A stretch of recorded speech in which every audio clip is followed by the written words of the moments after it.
let's have a New York Comedy Club welcome for Curtis.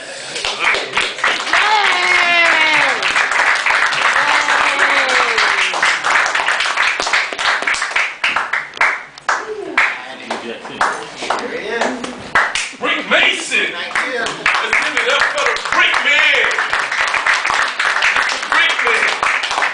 I just want to tell y'all, you know we've been set up again, right? Don't you know we've been set up? No. When we first came in here, they said, listen. Don't get those outside seats. Get the seats in the middle. Get the seats in the middle. They set us up, put us in the middle, and then they came around and sat around us. They said, yeah, let's see them get upset now. They got us covered. This reminds me of the Indians. You know what I'm saying? But I really appreciate these guys, you know, because I work hard like a mother. And shit, I would be a comedian like, shit, I gotta dance like, I'm gonna dance, because I see all of these cats coming up here. I'm about to be the athlete of comedy. Because they said they get paid for doing this. I'm a plumber, and I also do drain and sewers. And I supervise cats. So that means when the shit gets stopped up, everybody stand around, look at it, and they say, well, how are we supposed to do that? I go in, no gloves or nothing. I unclog it.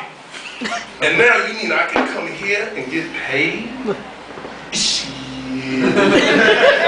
Shit. Yo, Chris Rock is a bad boy. That nigga do this and he got a house out in Jersey. Work around doctors and lawyers. You know what I'm saying? Matter of fact, I told my employees that I was coming out here and they gave me permission. They said, this is what you want to do? Okay. They gave me a pencil. They said, yeah, do your thing. So here I am. And the thing is I really appreciate it. I was kind of scared. They told me I was up next. How in the world I'm going to follow all of them? You see all of them cats that was up here first? Ain't nobody look like me. They came up here first, and then they tore it up, and they was smart, and they was intelligent, and then they said, okay, you next. Let's see that nigga follow back. You know what I'm saying? But really, in actuality, I love them all because I spoke to Steve on the telephone, and he said, hey, Curtis, so what do you do? I said, I do a little bit of singing. You know, I do a little bit of stand-up. He said, all right, come on down, you in. I was like, shit, usually when I go for a job, you know how many pieces of papers I got to fill out? I mean, they be asking me stuff like I ain't never heard. You know, they be asking me like, who is your co-signer? You know, can I have your grandmother's maiden name? And, you know, and I'm like, dang, what is FBI? I just came to get a job, you know? And then I started thinking about it. I said, man, if I get there, I'm going downtown, 24th Street. So I said, wow, the crowd that I'm going to, you know, I had all these black jokes I was going to tell. I was like, say, hey, you know, I'm proud of being black. You know, my black people, hold your head up, you know.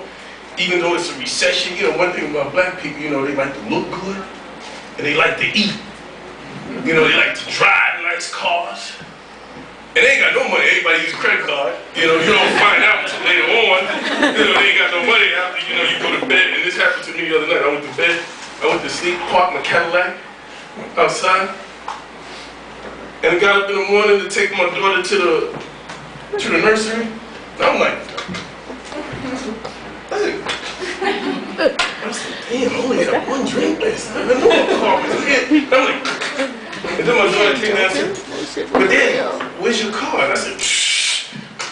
And I'm just, and she said, they only tow your car if you owe tickets, right? And I'm like, shh. Sure enough, they have my car towed like a mother, and the city is working. You know, and originally my family's from the South, so I'm thinking about, I know how to fall. You know, I'm thinking about going back to Bloomberg is a mad monkey dog, because everybody. I wake up, I see him towing Infinities. I see him towing Cadillacs. I see him towing Escalades. Shh. I'm sure some of you individuals had the same thing. You ain't come outside and push your button and go, and be like, look at me, your shit. You're like, yeah, where's my car? All you gotta do is just check the car. That's what it says. You ain't own tickets. You own tickets. I know we nigga own tickets. You know? But like I said, yeah, I am a hard worker. And one thing about me is I like to cook. You know, I do have a new addition to my family, a little baby. She's about 9 months old. And the thing is, you know, I love babies to death, you know. And it's a girl, me and her, we cool, you know. And I don't like to put it down. Everybody tell me, put it down on the floor, let her crawl, you know. So she goes with me everywhere. Especially one time, even sometimes I gotta go to the bathroom, right? I'm there, I'm in the bathroom, I'm like, shh, and she's used to the sound now, so she's looking, but I figured I'd mess with her head a little bit. You know what I'm saying? So what I do is I'm going, shh, you know what I'm saying? I said, and she said, she's like, hey, where did that come? I got her, because she got me too. You know, I want to let everybody know I'm a responsible man, you know. So whenever she, you know, I change her diaper at the beat of her heart. You know, so I'm thinking that, hey, you know, she peed. I'm telling her, I got this. And then as I get her ready and I get the pen and I got the wipes, you know, I got the baby lotion and the powder and everything, and I'm ready to change it. And I open the pen and she goes, whole pile of shit up there. And then I look at everybody like, dang, and everybody turn their shoulders. They're like, shit, that's yours. You know? But it ain't no biggie, because that's still my girl. That's my girl. You know, so here I am, and like I said, I'm a hard worker. I'm a hard worker. And one thing that I like to do, I mean, I wash dishes, I cook, you know, and sometimes in the midst, you know, my wife, she has a keen eye for everything. She has a keen eye for everything. So sometimes I'm washing dishes, I may be cooking, you know, and I'm getting involved, my hands are wet, and I got a sinus problem. All right? So my nose may start to run a little bit, and from the years, I know her eyes are so keen, you know, so I'm doing this, and I'm washing dishes, you know, or I'm making a soup. You know, I'm going to do a little bit like this, you know, and she's always asking me, you know, hey, can I get you a tissue? And I'm like, yeah, why are you watching me? You know, I'm just doing my thing. As soon as I get a chance, I'm going to grab something, I'm going to wipe my nose. You know, she always interfering when I'm doing my job, but I don't be interfering when she's doing her job. You know, like when she's giving me a blowjob, oh, that's good. You know, I let her do her thing. You know what I'm saying? So why is she messing with me? You know? And I was so glad that she didn't come tonight, so and now they got that on tape, so hey. Yeah. But anyway, my thing is I really appreciate about being here also because, like I said, you already know I work hard for my money, right? So one day I go to the check cashing place, and I'm cashing a check. It's for like $500, and at the other teller is a guy in a wheelchair. And I'm feeling confident about myself and everything, so I'm cashing this check for $500, and I'm saying, shh, that nigga in a wheelchair, shit, I'm cashing mine for $500, so I'm looking over there, and he says, yeah, I would like to cash this check, his is $4,000.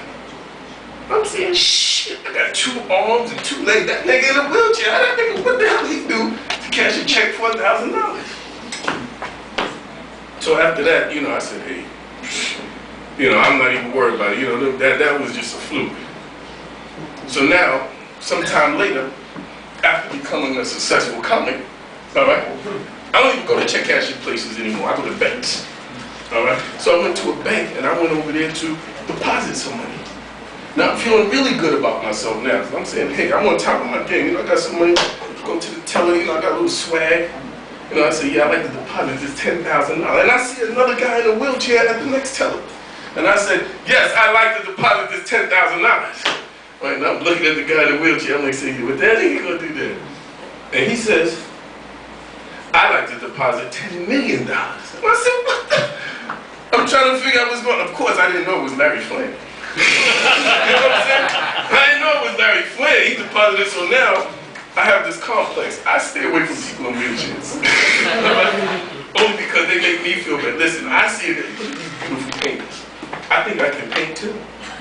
You know, but I see a guy who's collecting $10,000 and he ain't had no hands. He paint with his feet. And I'm like, damn. But I'm gonna tell y'all something right now. What we need to do is get off the couch. Get off the couch and don't be afraid. Do your thing. I mean, come on now, do your thing, whatever your thing is. You know, because times are rough, but when times get rough, what happens? The rough get going. All right, and that's what we got to do. And I really appreciate these little few moments that they gave me here. And I'm gonna tell you the truth. Yo, I had a good time up here.